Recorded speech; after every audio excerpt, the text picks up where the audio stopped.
When you open up the cache, you'll find this plank of wood inside blocking access to the logbook.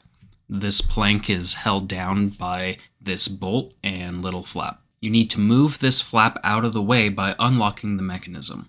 This mechanism uses the same principles as a real lock. There are 5 slots that each contain a pair of pins, a driver pin on top and a key pin on bottom with a black line in between for clarity. If we line up the black lines, we can slide the mechanism over. A real lock would use a key to line up the pins, but we don't have one, so we're going to individually manipulate the pins. This isn't going to be a complete lockpicking tutorial, just some basic tips. We'll be pushing the pins individually to get them to line up, but our first problem is that the springs push the pins back. We keep the pins in place by applying tension to the slider.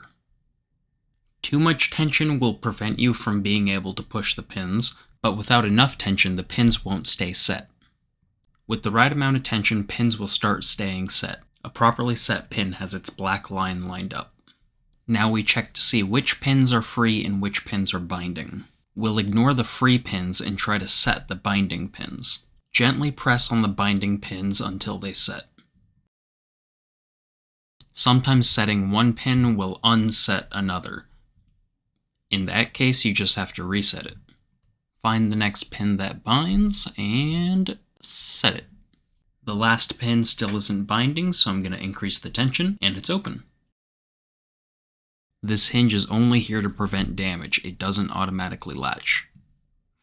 Please make sure the mechanism is properly locked before closing the lid. This may mean re-picking the lock if it was accidentally reset while signing the logbook.